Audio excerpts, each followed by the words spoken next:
KUGAN CASSIUS IFL TV in association with MTK Global. We're at the public workout here for the Copper Box show live on Sky Sports this week. Joshua Buatsi taking on Liam Conroy. I'm with Joshua Buatsi. Typical, the beard and the hair, we're used to it now fight week. For sure. People that have tuned in, I'm sure this is no surprise to you. It's the usual routine, but come Friday night, it's going to come all off and we get ready to perform on Saturday. Do you know what? A little story for you. I was in America the other day and I was talking to just a fan at one of the shows in New York, actually. And they said to me, hey, I'm not trying to do the accent, but I might not get it right. They were like, hey, KUGAN, what's this Buatsi like? We hear so much about him. We hear everyone talking about Buatsi. I was like, yeah, definitely one to watch out for. But I just thought I'd just throw that into you, that there's people over the stateside that kind of mention your name. No, that's good to hear. And you're a reliable source. Do you know what I mean? You're out there, you question people. So I'll take that from you. And soon the States will see me. Right now, as you know, man, March 23rd, I've got to handle business. And then we'll look elsewhere. But right now, all focus is that. But it's good to hear that people outside England are asking people like yourself, what's Buatsi like? So, you know, I'll get the opportunity and it'll be time to show up. Absolutely. Liam Conroy, your next test on Saturday night. Yeah. How much do you know about Liam Conroy and what kind of threat is he to you on Saturday night? As much as I know is what BoxRec has provided. He's won his last 10, stopped his last 5. That's as much as I know. Also, he said the British title is his dream. So that's his dream and that's what he's going to be fighting for. So I'm expecting a game opponent, someone that's fighting for their dreams. And I'll be there, I'll be present. And you're smiling as I'm saying what I'm saying, Kug. I don't know why, but I'll be there, man. I'll be there. Do you know what I mean? I'll be there. We've spoken about this in a lot of post-fight interviews about, you know, whether you would kind of go that British title route or if the opportunities come up for you to possibly kind of skip that. You'd have to see. That's down to kind of a team decision to see how your career is mapped. But what does it mean to you to kind of be fighting for the British title this week? It's important. When I think about it, previous champions before myself, they've taken this route. It's a guidance. It's telling you, do you know what? You've conquered Britain.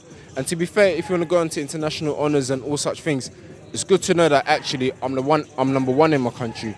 In this island or country, whatever it's called, I'm number one in there, and then we look elsewhere. So for me, it's part of the process. It's got to be done. That's my personal opinion. Did I think I was going to fight for the British in my 10th fight? I didn't. Did I think I was going to win a version of the WBA in my 7th fight? I didn't. Do you know what I mean? So when people ask questions as, what does the year look like for you? When do you think you're going to be world champion? I don't know. But I know that I'll be winning and progressing and learning as I should be. Is it kind of, or are you keen, shall I say, to kind of test yourself amongst the top domestic fighters, whether that be whoever? I know we've mentioned names in the past. We have to ramble on about that. But the top domestic light heavyweights in this country, is it key for you to kind of test yourself against them before you move on to world level?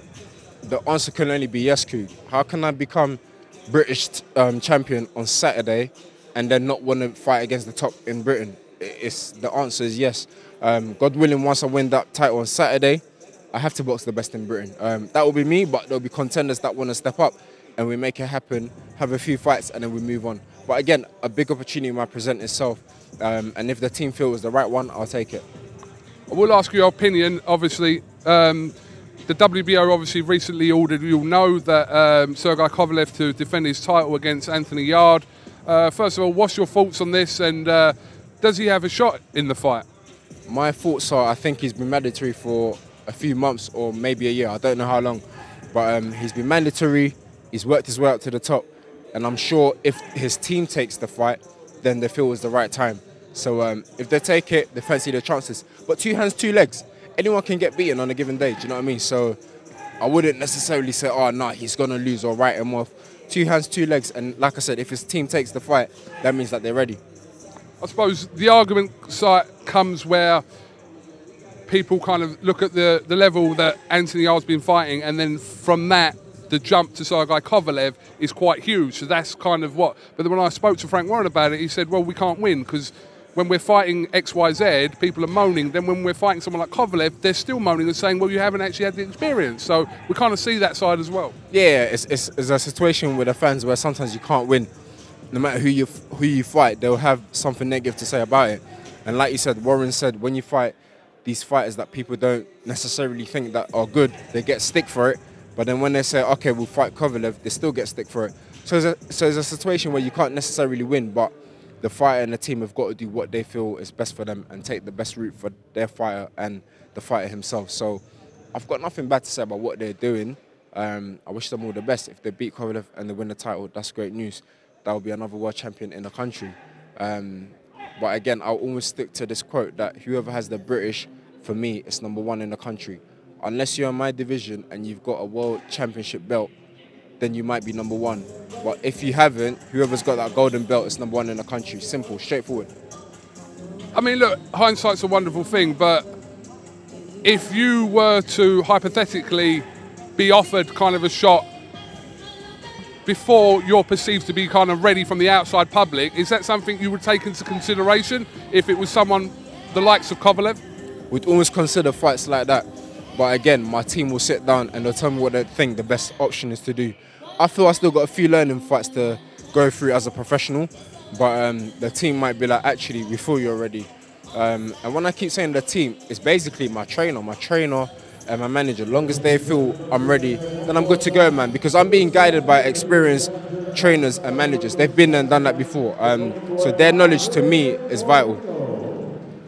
All right, well, listen, I appreciate your time. We'll speak to you at the press conference tomorrow, so wish you the best of luck in your fight with Leon Conroy this week. Nice one, brother. Thank you.